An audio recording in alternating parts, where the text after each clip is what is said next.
Hi, welcome to YoYo TV. Vinesh Phogat ఇండియాలో ప్రముఖ రెజ్లర్లో ఒకరు. కానీ 9 ఏళ్లకే తండ్రిని కోల్పోయింది. తల్లికి క్యాన్సర్.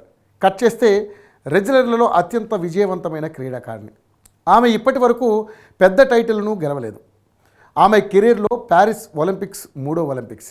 దీంతో ఒలింపిక్స్లో సత్తా చాటేందుకు సిద్ధమైన దంగల్ క్వీన్ మళ్ళీ వెనుదిరగాల్సి వచ్చింది. ఈ ఒక్క సంఘటన వినేష్ ఫోగట్ను రెజ్లర్ ఆటకు శాశ్వతంగా దూరం చేసింది. తన డ్రీమ్ పూర్తి కాకముందే ఎందుకు రిటైర్మెంట్ ప్రకటించింది? వినేష్ తన జీవితంలో ఎలాంటి పరిస్థితులను ఎదుర్కొంది?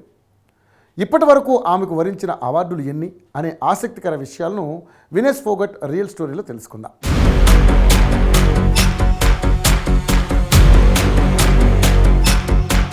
వినేష్ ఫోగట్ 1994 ఆగస్టు 25న హర్యానాలోని బలాలి గ్రామంలో జన్మించింది. వీరిది ఇండియాలోనే ప్రసిద్ధికి చెందిన రెజ్లర్ల కుటుంబం. ఈమె తండ్రి పేరు రాజ్పాల్ ఫోగట్. ఆయన కూడా రెజ్లర్.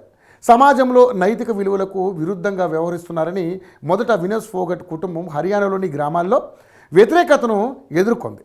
కానీ ఇప్పుడు వినేష్ కుటుంబం గ్రామీణ ప్రాంతాల్లో స్త్రీలకు ఆదర్శంగా నిలుస్తోంది.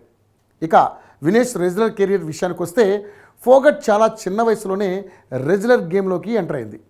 వినేష్ ఫోగట్ ఇప్పటి వరకు తన కెరీర్లో ఎన్నో పెద్ద విజయాలు సాధించింది. కానీ ఆమె పోరాట కథ చాలా తక్కువ మందికి మాత్రమే తెలుసు. వినేష్ ఫోగట్ రెజ్లింగ్లో పేరు తెచ్చుకోవడానికి చాలా ఇబ్బందులు ఎదుర్కొంది. వినేష్ ఫోగట్ కేవలం 9 ఏళ్ల వయసులోనే తన తండ్రి మరణం షాక్ను ఎదుర్కోవాల్సి వచ్చింది. ఆమె తండ్రి రాజ్పాల్ సింగ్ క్యాన్సర్తో మరణించారు. కానీ ఆమె తన జీవితంపై ఆశలు మాత్రం వదులుకోలేదు.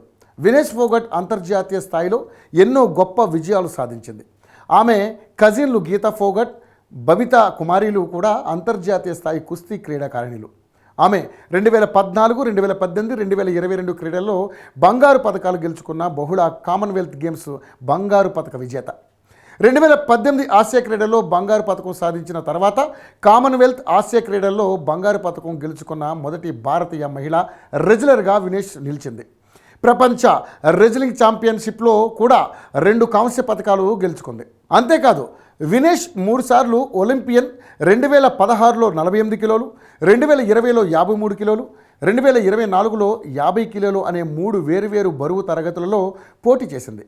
2024 వేసవి ఒలింపిక్స్లో ఒలింపిక్ ఫైనల్కు చేరుకున్న మొదటి భారతీయ మహిళా రెజ్లర్గా అవతరించే మార్గంలో అప్పటి ఒలింపిక్ ఛాంపియన్ యూయి సుసాకిని ఓడించిన మొదటి అంతర్జాతీయ రెజ్లర్గా ఆమె నిలిచింది.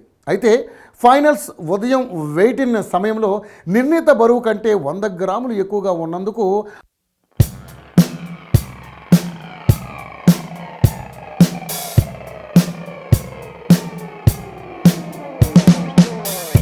అనర్హురాలైంది.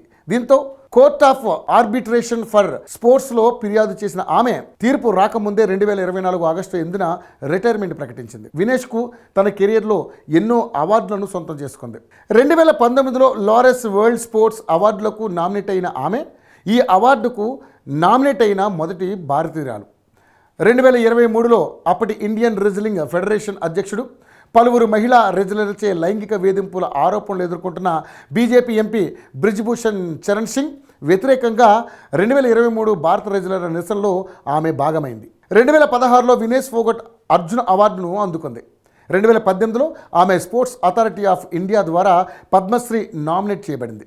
ఆమె 2019లో లారెస్ వరల్డ్ స్పోర్ట్స్ అవార్డులకు నామినేట్ చేయబడింది. ఈ అవార్డుకు నామినేట్ అయిన మొదటి భారతీయురాలు ఈమె. 2020లో ఆమెకు భారతదేశపు అత్యున్నత క్రీడా గౌరవం అయిన మేజర్ ధ్యాన్ చంద్ ఖేల్ రత్న లభించింది. ఆమె 2022 సంవత్సరానికి BBC Indian sports women of the year అవార్డుకు కూడా ఎంపికైంది. వినేష్ పర్సనల్ లైఫ్ విషయానికి వస్తే 2018 13 డిసెంబర్న వివాహం చేసుకుంది.